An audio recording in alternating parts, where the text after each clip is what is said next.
Shalom, Ibu Bapak, Saudara-saudaraku, keluarga besar GKI Marta Dirja terkasih. Senang sekali hari ini Kamis tanggal 24 Maret 2022, kita sama-sama akan diajak mengikuti acara kalam kuliah Alkitab malam. Tema yang menarik akan kita renungkan bersama, yaitu diuji dan dimurnikan. Nanti kita akan mendalami dan merenungkan firman Tuhan dari surat 1 Petrus 1 ayat 6 dan ayat yang ke-7. Ibu Bapak, saudaraku terkasih, ayo kita mau mengawali kalam hari ini dengan kita menyanyi memuji Tuhan bersama-sama. Ya, ada sebuah lagu judulnya Tuhan Menetapkan Langkah-Langkah Orang. Mari kita mengimani bahwa langkah hidup kita pun diatur oleh Tuhan. Kita nyanyi penuh sukacita bersama-sama demikian.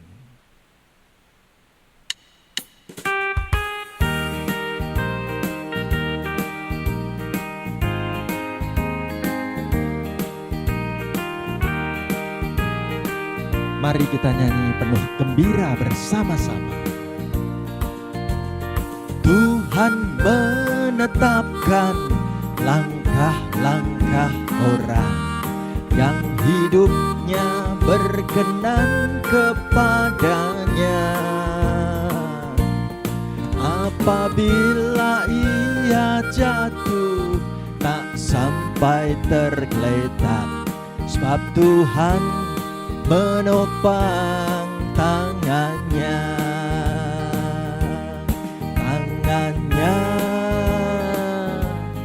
Tangannya, sebab Tuhan menopang tangannya. Apabila ia jatuh tak sampai tergeletak, sebab Tuhan menopang tangannya. Mari saudaraku, kita percaya perjuangan hidup kita di tahun ini tetap bersama Tuhan. Kita nyanyikan lagu ini sekali lagi penuh sukacita. Demikian. Tuhan menetapkan langkah-langkah orang yang hidupnya berkenan kepadanya. Apabila ia jatuh tak sampai tergeletak, sebab Tuhan menopang tangannya. Tangannya, oh tangannya, tangannya, ya tangannya, sebab Tuhan menopang tangannya. Tangannya, apabila ia jatuh tak sampai tergeletak, sebab Tuhan menopang tangannya. Apabila ia jatuh tak sampai tergeletak, sebab Tuhan menopang tangannya.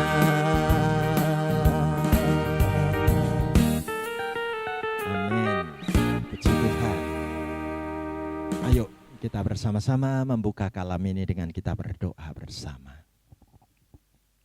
Terima kasih Tuhan, Kau terus menata dan mengatur langkah hidup kami untuk kami boleh melewati masa-masa pandemi yang penuh perjuangan ini bersama dengan sabda firman-Mu.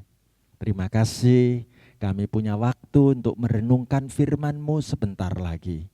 Terima kasih kami punya kesempatan untuk bertumbuh di dalam iman.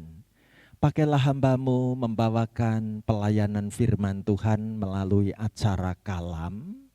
Dan kami yang mengikutinya sungguh bertemu dengan kebenaran sabda firman-Mu. Kami buka hati untuk firman-Mu Tuhan. Kami rindukan sabda-Mu ya Bapa. Berbicaralah kepada kami. Dalam nama Tuhan Yesus kami berdoa bersama-sama. Haleluya. Amin. Ibu bapak, saudara-saudaraku yang terkasih, diuji dan dimurnikan. Tema hari ini kita renungkan bersama dengan segenap keluarga besar GKI Marta Dirja Purwokerto maupun para sahabat GKI Marta Dirja di berbagai kota dan di berbagai tempat. Ayo, saya mau mengajak kita membaca dan mengucapkan firman Tuhan bersama-sama dari surat 1 Petrus 1 ayat 6 dan ayat yang ke-7. Dari tempat kita masing-masing, ayo kita ikut membaca, mengucapkan dan mengimani firman Tuhan ini ya. Bersama-sama kita membaca demikian. Bergembiralah akan hal itu, sekalipun sekarang ini kamu seketika harus berduka cita oleh berbagai-bagai pencobaan. Maksud semuanya itu ialah untuk membuktikan kemurnian imanmu yang jauh lebih tinggi nilainya daripada emas yang fana, yang diuji kemurniannya dengan api, sehingga kamu memperoleh puji-pujian dan kemuliaan dan kehormatan pada hari Yesus Kristus menyatakan dirinya. Amin. Ibu bapak, saudara-saudaraku yang terkasih, tema yang menarik, diuji dan dimurnikan. Tanpa terasa, perjalanan masa pandemi yang kita jalani bersama sudah 2 tahun. Dan bagaimana selama masa 2 tahun pandemi COVID-19 ini, kalau kita ketemu sahabat-sahabat kita, ditanya tentang keadaanmu seperti apa. Seorang teman ketika ditanya bagaimana tentang keadaan keluarganya, dia jawab begini, pakai tulisan, sorry, orangnya lagi fitness. Saya mula-mula enggak paham, ya. Ditanya kabar, mosok jawabnya orangnya lagi fitness. Apa sih maksudnya gitu ya? Ketika ditanya dia jawab, fitness itu artinya awake fit, tapi atine ngenes gitu ya. Badannya sih kelihatannya sehat-sehat saja, padahal hati ini rasanya pengen nangis, rasanya menderita, rasanya berat sekali gitu ya. Ibu bapak, saudaraku terkasih, beberapa anak Tuhan sempat bertanya, Tuhan, mengapa Engkau mengizinkan pandemi COVID-19 terjadi di seluruh negeri, bahkan di seluruh benua, di seluruh dunia ini? Tuhan, mengapa Engkau mengizinkan penderitaan itu muncul dalam kehidupan orang-orang percaya? Kalau ini pertanyaan kita, seorang hamba Tuhan kirim gambar dan jawaban begini. We don't grow when things are easy. Kita tidak akan bertumbuh ketika segala sesuatu mudah. We grow when we face challenges. Kita bertumbuh ketika kita menghadapi tantangan. Tantangan kayak apa Pak Stefanus? Coba kita lihat gambar di bawah sana ya. Gambar ini menunjukkan bagaimana satu kali ada benih tanaman yang ingin muncul, bertumbuh ke atas permukaan tanah. Tapi benih yang satu ini tidak seperti tanaman-tanaman lainnya. Kenapa? Untuk aku bertumbuh keluar, muncul dari permukaan tanah, tidak mudah, sulit sekali. Benih tanaman ini tidak putus asa. Mungkin akar-akarku harus menancap tambah kuat dulu, biar punya kekuatan untuk menerobos permukaan tanah ini. Semakin akarnya kokoh, makin besar akar-akarnya. Coba lagi menerobos, muncul ke permukaan tanah. Tetap gagal. Kenapa ya? Apakah tanaman yang satu ini menyerah? Tidak. Justru karena ada tantangan-tantangan seperti ini, tanaman ini punya cara meliukkan batang tubuhnya ke samping. Kalau aku nggak bisa langsung nembus ke atas lewat jalan tegak lurus, aku masih bisa belok ke samping dulu. Tanaman ini mencoba belok ke samping. Lalu akhirnya dia berhasil menerobos permukaan tanah itu. Dan tanaman ini baru tahu, oh persis di atas tegak lurus aku mau tumbuh, ada batu besar yang menghalangi aku untuk muncul ke permukaan tanah. Apakah tanaman ini merasa sia-sia? Tidak. Tanaman ini justru merasa aku lebih kuat dibanding tanaman yang lain. Lihat akar-akarnya jauh lebih kuat dibanding tanaman yang mudah proses bertumbuhnya. Lihat kreativitasnya. Bagaimana tanaman ini punya cara untuk belok ke samping dulu. Hingga akhirnya tetap juga bisa berjuang dan bertumbuh. Luar biasa, tanaman yang hebat muncul karena menghadapi tantangan-tantangan dan persoalan. Ibu bapak saudaraku terkasih, saya tiba-tiba teringat dengan sebuah daerah yang terkenal di Amerika, namanya Cripple Creek, Colorado. Ya. Apa yang menarik? Gambaran tentang perbukitan Cripple Creek di Colorado, Amerika ini. Ditulis bahwa di dekat Cripple Creek, Colorado, terdapat biji tellurium, yaitu campuran antara emas dan tellurium.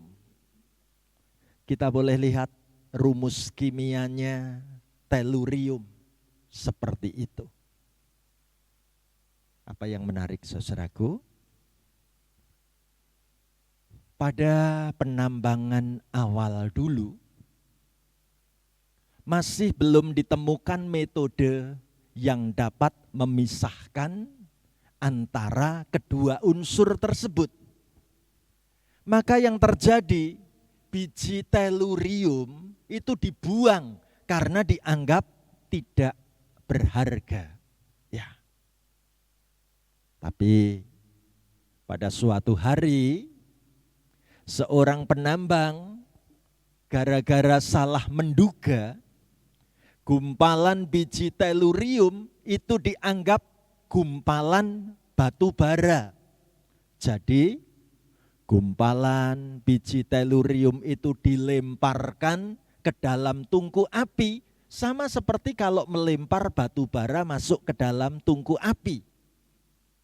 Apa yang terjadi besok paginya? Saat ia membersihkan abu dari tungku perapian itu, orang ini kaget. Karena aku menemukan abu itu penuh dengan manik-manik emas. Wah, ini penemuan yang luar biasa. Dan mulai saat itu gencarlah masyarakat dan penduduk untuk terus berburu emas di Cripple Creek, Colorado. Sungguh sebuah babak baru. Ternyata di Cripple Creek, Colorado ditemukan sumber emas yang menarik. Ibu bapak, saudaraku, mula-mula sebenarnya orang ini tidak percaya dengan apa yang dia lihat. Maka diambilnya satu manik, diperiksa dengan teliti dan cermat, dan ternyata memang manik-manik itu benar-benar emas murni. Dan ternyata panasnya perapian tungku itu sudah berhasil membakar habis telurium dan membiarkan tinggal butiran emas yang murni, yang tersisa. Ternyata ditemukan metode saat itu untuk memisahkan emas dari biji telurium, maka harus lewat proses dibakar. Nah, Ibu Bapak, saudaraku terkasih, sekarang dunia mengenal bagaimana tambang emas di Cripple Creek, Colorado terus menjadi catatan sejarah yang luar biasa. Namun kisah cerita ini sebenarnya mau mengajak saudara dan saya, tahukah bahwa kita ini diibaratkan seperti biji telurium. Sebelum mengalami pencobaan, masalah, kesulitan, belum kelihatan siapa diri kita yang sebenarnya. Dan seringkali Tuhan izinkan saudara dan saya mengalami berbagai kesulitan. Tuhan izinkan saudara dan saya mengalami pencobaan, penderitaan. Itu seperti perapian yang begitu panas. Tujuannya jelas, biar muncul identitas yang sejati, memancarkan kemuliaan Tuhan seperti emas yang muncul di balik biji telurium. Ibu Bapak, saudara yang terkasih, jadi peristiwa-peristiwa yang sulit yang terjadi dalam hidup saudara dan saya, masalah, persoalan, tangisan, dan kesedihan, ternyata ada tujuannya. Tujuannya untuk mengeluarkan emas dalam diri kita yang sesungguhnya. Yaitu membentuk diri kita sesuai dengan kehendak Tuhan. Sekaligus untuk membuktikan betapa iman kita itu tetap teguh dan taat di hadapan Tuhan, bukan? Ibu Bapak, saudaraku terkasih, Rasul Petrus menghadapi jemaat Tuhan yang sedang menanggung penderitaan dan penganiayaan. Ketika saat itu orang-orang Kristen harus mengalami cobaan yang berat. Apa yang harus Rasul Petrus katakan kepada gereja-gereja di Asia Kecil saat itu? Ayo, Ibu Bapak, saudaraku, kita baca sekali lagi 1 Petrus 1 ayat 6 dan 7 ya. Kita ucapkan sama-sama begini. Bergembiralah akan hal itu, sekalipun sekarang ini kamu seketika harus berduka cita oleh berbagai-bagai pencobaan. Maksud semuanya itu ialah untuk membuktikan kemurnian imanmu yang jauh lebih tinggi nilainya daripada emas yang fana, yang diuji kemurniannya dengan api, sehingga kamu memperoleh puji-pujian dan kemuliaan dan kehormatan pada hari Yesus Kristus menyatakan dirinya. Puji Tuhan, melalui kalam hari ini, saudara dan saya sekarang memahami kesukaran-kesukaran hidup. Sungguh itu menjadikan kita semakin terampil. Mana buktinya? Seorang supir menulis kata-kata begini. Jalan yang lurus dan rata tidak akan pernah menghasilkan supir pengemudi yang hebat. Setuju? Ya. Supir yang hebat, supir yang pinter, itu kalau sudah berhasil melewati jalan yang berkelak-kelok, jalan yang penuh gelombang, jalan yang berbahaya. Kalau dia bisa lewat itu berarti memang dia pengemudi yang hebat. Puji Tuhan. Lain lagi, seorang nahkoda pelaut mengatakan apa? Laut yang tenang tidak akan menghasilkan pelaut yang tangguh. Nahkoda kapal, pelaut yang tangguh, itu dibentuk ketika ia harus bertahan dan berjuang menghadapi laut yang bergelombang, menghadapi cuaca buruk, menghadapi lautan yang bergelora. Kalau nahkoda kapal dan pelaut itu bisa lolos dari situasi itu, benar, mereka adalah pelaut yang tangguh. Lain lagi dengan seorang pilot menulis apa? Langit yang cerah tidak akan menghasilkan pilot yang handal. Kalau kita kepingin ngerti pilot yang handal, yang terampil, yang hebat, yang cekatan itu seperti apa? Pilot yang harus dipaksa oleh keadaan menerbangkan pesawat di tengah cuaca yang sangat buruk, di saat menghadapi badai, di saat menghadapi keadaan cuaca langit yang begitu gelap. Apakah pilot ini sanggup melewati itu semua? Ibu bapak, saudara yang terkasih, hari ini saya secara khusus ingin mengajak kita satu persatu untuk mau mengingat satu kejadian yang menyedihkan yang pernah kita alami. Coba kita boleh ingat-ingat, pilih satu peristiwa yang paling sedih. Atau kita mau memunculkan satu peristiwa yang paling mengecewakan hatiku. Atau kita mau mengingat peristiwa yang paling nyakiti perasaanku. Mungkin sudah lama terjadi, tapi masih membekas, masih teringat sampai hari ini. Kayak gambar hati yang harus diplester dan dipasang untuk menutup luka-lukanya. Coba kita ingat-ingat, peristiwa apa yang pernah aku alami. Atau kita juga boleh memilih satu kejadian peristiwa yang begitu pedih, membuat kita nangis terus. Peristiwa yang baru saja kita alami. Pertanyaan saya, dapatkah kita melihat, dapatkah kita mengetahui, dapatkah kita menemukan apa maksud Tuhan di balik peristiwa-peristiwa tersebut? Saudaraku, jika kita belum berhasil menemukan maksud Tuhan, bagaimanapun juga tetaplah percaya ada maksud baik Tuhan. Tetaplah yakin ada kebijaksanaan Tuhan pada kasih setianya untuk saudara dan saya. Saudara yang terkasih, pasti saya juga dengan jujur mengatakan, ini bukan hal yang mudah.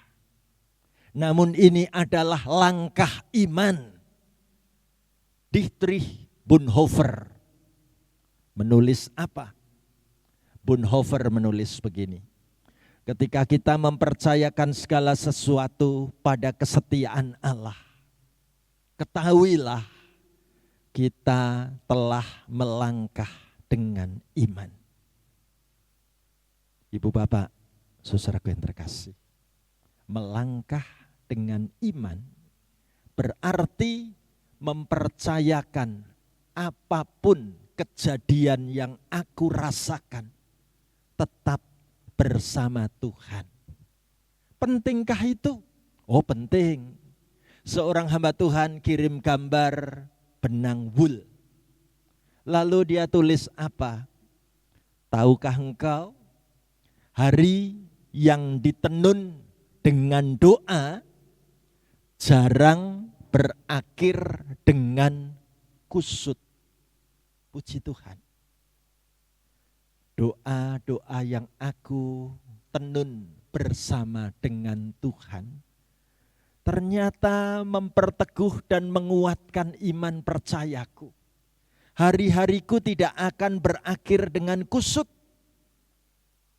Anak-anak Tuhan yang terus membaca merenungkan firman Tuhan sepenuh hati, digambarkan. Aku merasakan kehadiran Tuhan dalam hidupku.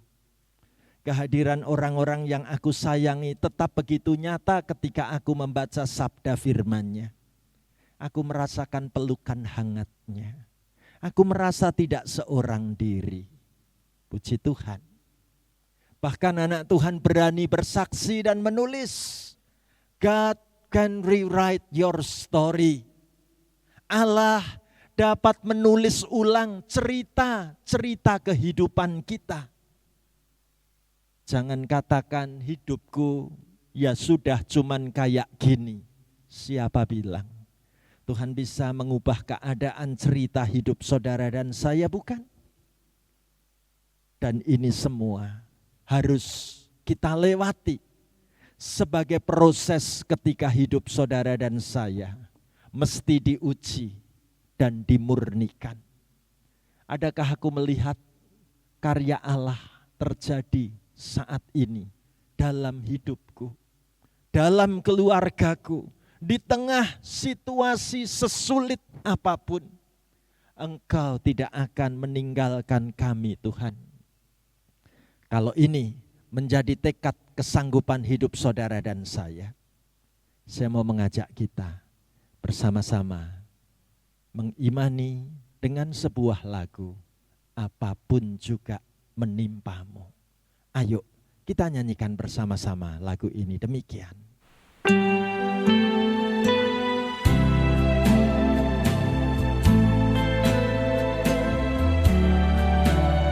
Saudaraku, taruh tanganmu di dadamu. Letakkan tanganmu di dadamu. Tuhan mau menjaga.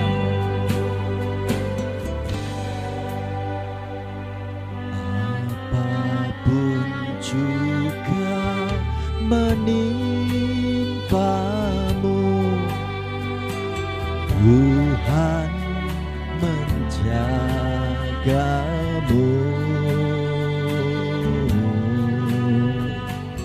Naungan kasih-Nya pelindungmu,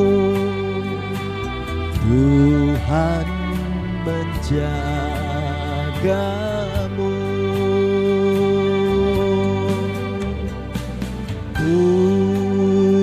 Tuhan menjagamu waktu tenang atau tegang. Ia menjagamu, Tuhan menjagamu.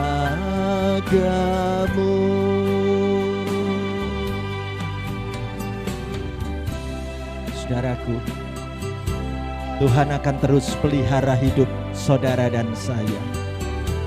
Tuhan akan terus menjaga apapun yang terjadi. Tuhan dengar doa-doa kita.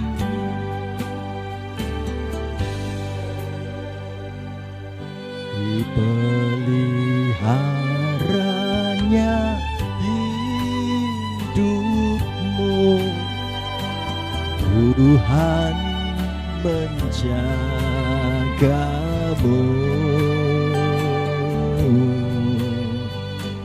dan didengarkannya doamu,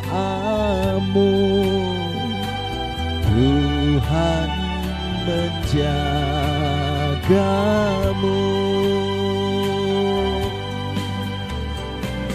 Tuhan menjagamu waktu tenang atau tegang.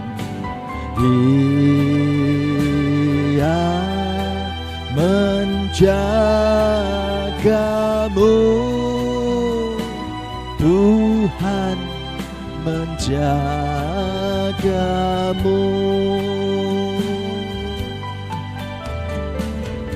Cobaan apa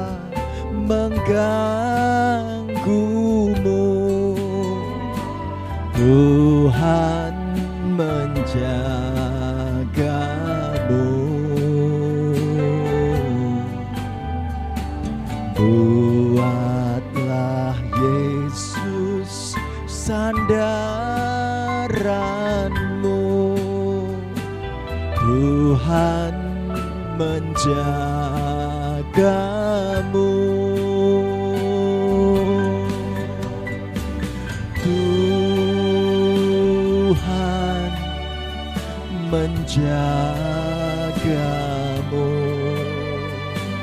waktu tenang atau tegang. Ia menjagamu. Tuhan menjagamu.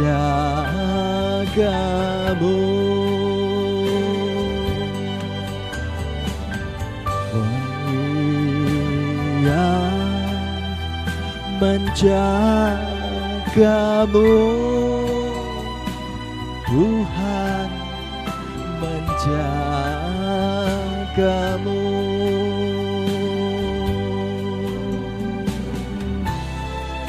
Benar, Tuhan menjagamu dan menjaga hidupmu. Amin.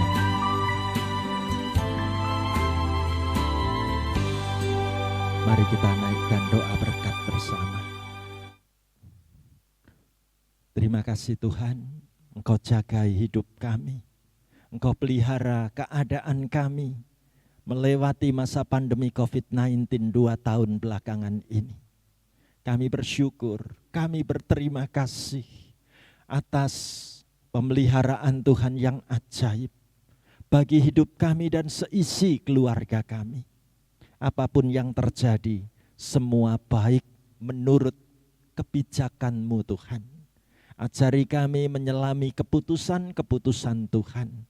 Ajari kami mengimani rencana-rencana terindah yang Tuhan sediakan bagi hidup kami dan seisi keluarga kami. Terima kasih untuk sabda firman-Mu di hari ini. Hamba doakan semua anak-Mu yang mengikuti acara siaran kalam online ini. Tuhan yang akan menggandeng hidup kami dan seisi keluarga kami. Kami mau berjalan dengan iman bersama dengan-Mu Bapa. Di dalam nama Tuhan Yesus kami bersyukur dan berdoa. Haleluya. Amin. Sampai di sini Ibu Bapak, saudaraku terkasih. Salam sehat. Sampai ketemu kembali. Tuhan memberkati. Amin.